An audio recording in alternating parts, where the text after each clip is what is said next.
तो आज हम लोग बात करने वाले हैं एक और सुंदर स्थान की, जो गोवर्धन में ही पड़ता है और ये कुसुम सरोवर से 130 मीटर की दूरी पर राइट हैंड पर ही पड़ता है।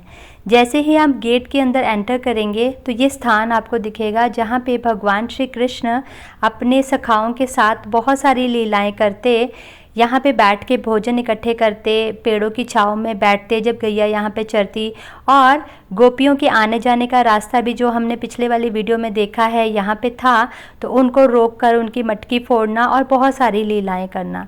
ये स्थान अपने आप में ही बहुत अद्भुत है। यहाँ पे भगवान की तो बहुत सुंदर लीलाएं हुई ही हैं, उसके साथ साथ यहाँ पे भगवान के भक्तों की भी बहुत सुंदर लीलाएं देखने को मिलेंगी। तो चलिए सुनते हैं वृंदेश्वरी से ये सुंदर कथा कि यहाँ पे एक जो संत महात्मा रहते थे उनके साथ क्या जो लीला घटित हुई थी। और ये लीलाएं जो हैं काल्पनिक नहीं है, सच्ची लीलाएं हैं जिनको सुन के हमें जो है भक्ति करने का और मन करता है। जैसे कि हम बहुत सारी और चीज़ों में आकर्षित होते हैं सुन के, ऐसे ही हमें भगवान की लीलाएं भी सुननी चाहिए ताकि हमारा भगवान और उनके भक्तों में प्रेम बढ़े। हरे कृष्ण। यहाँ पे क्या हुआ था, इस जगह का नाम है ग्वालपोखर। तो यहाँ पे क्या हुआ था, जब ब्रिटिशर्स के टाइम पे ब्रिटिशर्स आए थे तो उन्होंने यहाँ पे हंटिंग करना चाहा था, पर यहाँ के ब्रजवासी ने मना करा कि नहीं नहीं नहीं, यहाँ के जो एनिमल्स हैं ना वो संत महात्मा होते हैं और वो भगवान की डायरेक्ट लीला दर्शन करने के लिए अपने आप को एनिमल रूप में छुपा के रखते हैं। पर उसने माना नहीं, वो कहता नहीं हम तो यहीं पे करेंगे, तो बहुत डेंस फॉरेस्ट है, तो यहाँ पे जो हम करेंगे तो अच्छे तरह से हमें एनिमल्स मिलेंगे अच्छे। फिर वो इधर आए हंटिंग करने, तो उन्होंने देखा सारे एनिमल्स गायब हो चुके थे सडनली।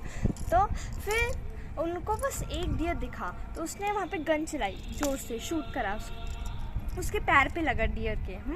तो फिर ना वो जैसे उसके पैर पे लगा उसको पता चल गया कि किसी को चोट लगी है। फिर वो ढूंढ रहा है कि वो हिरन कहाँ पे, उसको मिल ही नहीं रहा था। फिर उसने पूछा यहाँ इस जगह पे आकर संत महात्मा की कुटीर के अंदर गया। तो फिर जब उन्होंने वहाँ पे बहुत सारा ब्लड देखा तो उन्होंने उनसे पूछा आपने किसी डियर को देखा है? तो वो कहते नहीं मैंने तो नहीं देखा।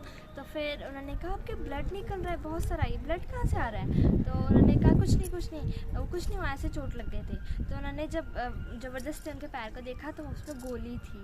तो फिर वो बहुत हैरान हुए कि संत महात्मा डियर के रूप में थे।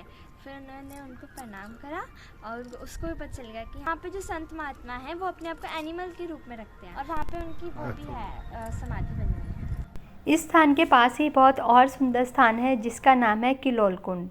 बताते हैं ना कि जहाँ भगवान जो है गोपियों के साथ किलोल करते थे, उसी स्थान का नाम जो है आज भी प्रचलित है किलोल कुंड।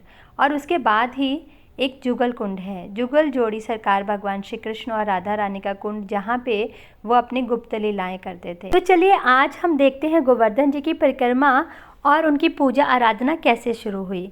सभी ब्रजवासी इंद्रदेव की पूजा और आराधना करते, साल में एक दिन बहुत ही बड़ा उत्सव करते और उसके लिए बहुत सारी मीटिंग्स चलती।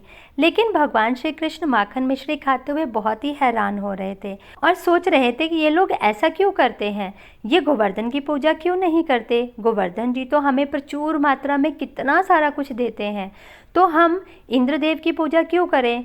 तो भगवान श्री कृष्ण ने जब नंद बाबा और उन लोगों से बात की तो सभी बहुत आश्चर्यचकित हुए और गोवर्धन जी की महिमाओं को सुनकर ये उन्होंने निश्चय किया कि ठीक है, आज से हम भी गोवर्धन जी की पूजा करेंगे। और क्योंकि गोवर्धन जी हमें प्रचुर मात्रा में बहुत सारा कुछ देते हैं, तो सभी ब्रजवासी वहाँ पे गोवर्धन जी की पूजा करने के लिए एकत्रित हो गए। उनको एकत्रित देखकर उधर दूसरी साइड पे इंद्रदेव जो थे पूजा ना होने के कारण बहुत भड़क गए और तेज गुस्सा आने के कारण अपने सारे भयानक बादल जो थे भेज दिए और ब्रज में पूरी बाढ़ आ गई। सारी गैया, सारे पशु पक्षी, सारे जो पर्सन्स थे वहाँ पे व्यक्ति, सब जो थे डूबने लगे और त्राही त्राही करने लगे और भगवान को पुकारने लगे। तभी भगवान श्री कृष्ण ने झट से आकर गोवर्धन जी को उठाया और सभी जो है भगवान की शरण में चले गए और वहाँ पे बहुत ही आनंद 7 दिन में उन्होंने भगवान के दर्शन करते हुए लिया और आनंदित रहे। यह देखकर इंद्रदेव बहुत हैरान हो गए कि इतना सारा वर्षा करने के बावजूद इन लोगों को कुछ भी नहीं हो रहा है और ये छोटा सा बालक जो है कैसे जो है मेरे सामने टक्कर ले सकता है। और उनको अब समझ आ गया था कि कृष्ण अस्तु भगवान स्वयं, कृष्ण ही साक्षात भगवान है। उन्होंने उनसे क्षमा याचना मांगी और अपने लोक को वापस चले गए और भगवान भी यहाँ पे भक्तों के साथ आनंद लेने लगे। तभी उसी दिन से सभी ब्रजवासियों ने गोवर्धन जी की पूरी परिक्रमा की और उन्होंने भगवान के साक्षात दर्शन जो थे गोवर्धन जी में किए। तब से जो है गोवर्धन जी की पूजा और परिक्रमा स्टार्ट हो गई। Do like and share as it is you are doing. Thank you so much for doing a lot for me. Please आपने कमेंट देकर मुझे गाइड करते रहिए। Thank you so much. Hare Krishna.